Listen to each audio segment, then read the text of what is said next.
प्रीति Rathi case.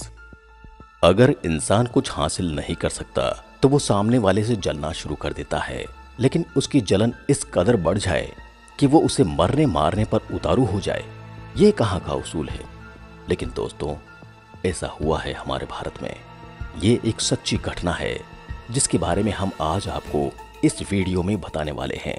इस case में आप मानवता के टुकड़े टुकड़े होते देखेंगे, जिसे देखकर आपकी आंखें भी नम हो जाएंगी। आइए इस केस के बारे में डिटेल में जानते हैं। आज तक आपने ऐसे बहुत से केस सुने होंगे जिसमें लोग एक दूसरे की कामयाबी से जलने लगते हैं, और ये कहानी भी कुछ ऐसी ही है। दरअसल एक लड़का एक लड़की से बेइंतहा मोहब्बत करता था, लेकिन यह मोहब्बत एक तरफा थी। लड़का चाहता था कि वो लड़की उससे शादी कर ले, लेकिन लड़की के ख्वाब कुछ और ही थे। दरअसल वो पढ़ लिख कर कुछ बड़ा बनना चाहती थी, अपनी मेहनत के दम पर खड़ा होना चाहती थी। उसकी मेहनत इतनी ज्यादा थी कि उसने अपना मुकाम हासिल कर ही लिया था। एक दिन उस लड़के ने लड़की से शादी करने का प्रपोजल रखा, लेकिन लड़की ने उसे रिजेक्ट कर दिया। अब वो अपनी एक तरफा मोहब्बत का दुख लेकर जी तो रहा था, साथ ही उस लड़की के कामयाब होने का दुख उसके मन पर और भी भारी पड़ गया। तो बस उसने लड़की को सबक सिखाने की ठान ली, और उसकी ये जिद उस लड़की पर इस कदर भारी पड़ेगी, इस बात का तो आज तक किसी ने अंदाजा भी नहीं लगाया था। अब तक तो शायद आप ये समझ गए होंगे हम कौन से केस की बात कर रहे हैं। जी हाँ दोस्तों, हम बात कर रहे हैं प्रीति राठी केस की। एक ऐसा केस जिसकी वजह से पूरे भारत में गम की लहरें गूंज उठी थी। इस केस के बाद भारत की हर लड़की अपने घर में ही इनसिक्योर फील कर रही थी। उनके लिए बाजार जाना एक अलग दुनिया में जाने जैसा लगने लगा था। कैसे एक मानव ने दरिंदे का रूप धारण कर लिया और प्रीति की जान ले ली। ये कहानी है प्रीति राठी की। 23 साल की प्रीति राठी लाइफ में कुछ कर गुजरना चाहती थी। उसने दिल्ली से नर्सिंग की पढ़ाई की थी। इसके बाद वो मिलिट्री हॉस्पिटल में नर्स बनना चाहती थी। इसके लिए उसने प्रिपरेशन स्टार्ट की, और भाग्य से उसका सिलेक्शन इंडियन नेवी में नर्स के तौर पर हो गया। ये प्रीति और उसके घर वालों के लिए बहुत खुशी की बात थी।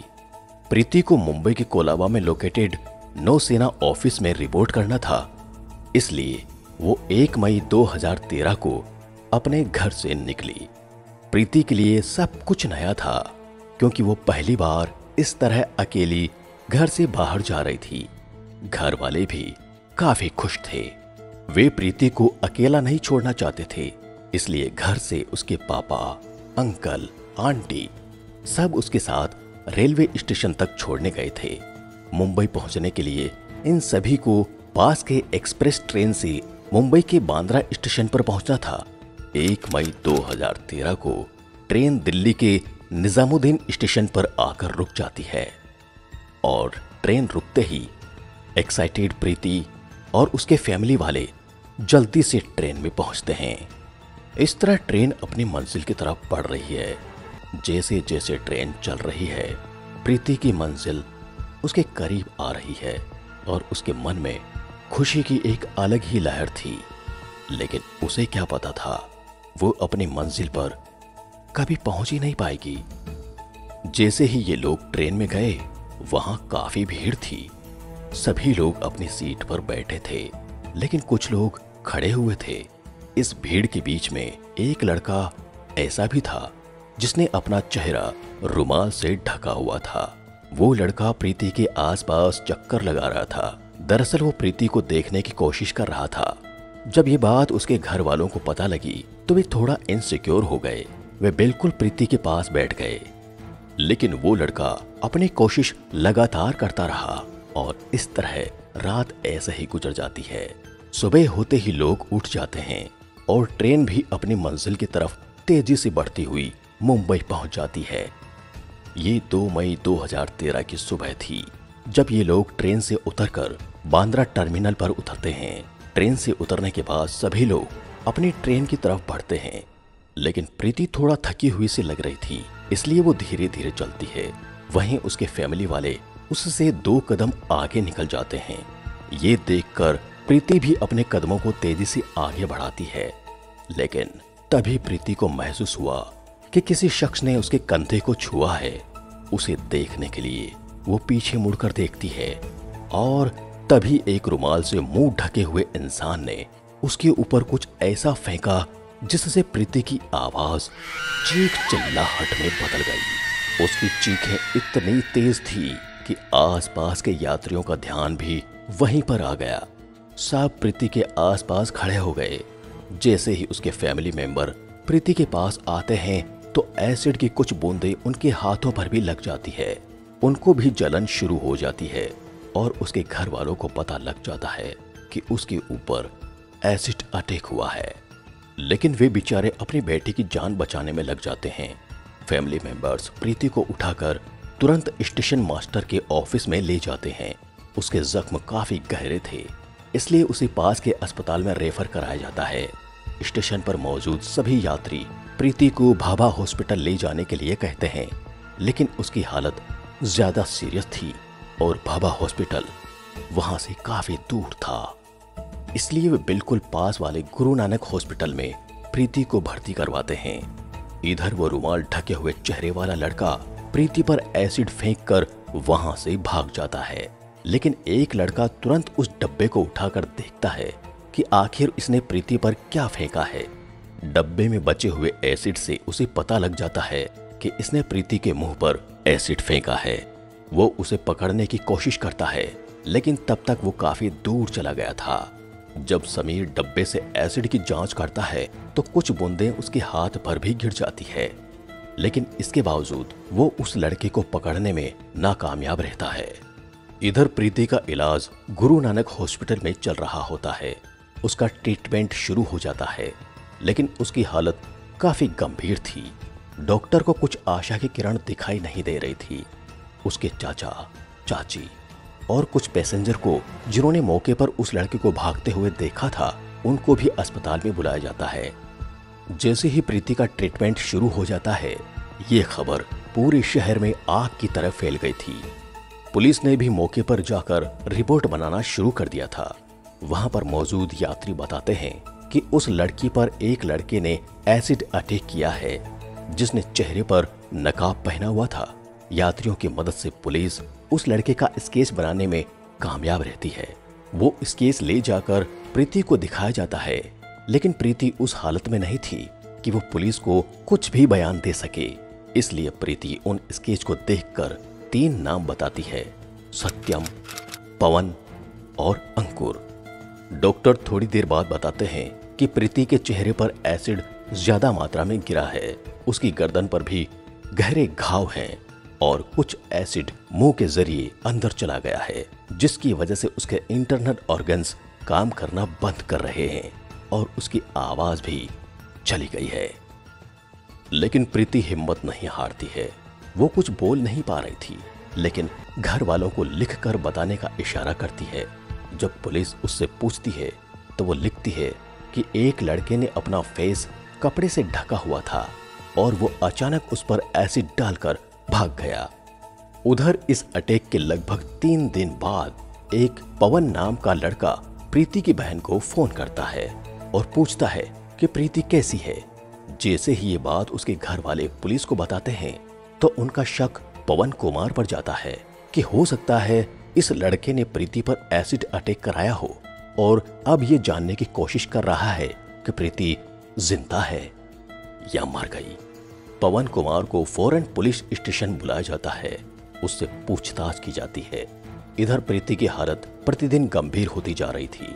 उसे मुंबई के बेस्ट हॉस्पिटल में शिफ्ट कर दिया गया था और भारत के स्पेशलिस्ट को उसके इलाज के लिए बुलाया गया था। क्योंकि ये पूरे भारत से जुड़ा एक केस था, इसलिए सरकार इस पर ज्यादा ध्यान दे रही थी। इस एसिड अटैक की खबर मीडिया में फैल गई थी। लोग जगह जगह पर धरने कर रहे थे। महिलाएं सड़कों पर अभियान कर रही थी कि प्रीति के हमलावर को जल्द से जल्द गिरफ्तार करके सजा दी जाए। भारत में सभी लोग जल्द से जल्द प्रीति के गुनहगार पकड़े जाने और उसके स्वस्थ होने की दुआएं कर रहे थे। इस एसिड अटैक को लगभग 2 महीने हो गए थे, लेकिन प्रीति की हालत में कोई सुधार नहीं था। लेकिन 1 जून 2013 को हालात से लड़ते लड़ते प्रीति ने दम तोड़ दिया और वो इस दुनिया को छोड़कर हमेशा के लिए चली गई। पूरे भारत में शोक की लहर थी। लोगों में गुस्से के साथ साथ आक्रोश था।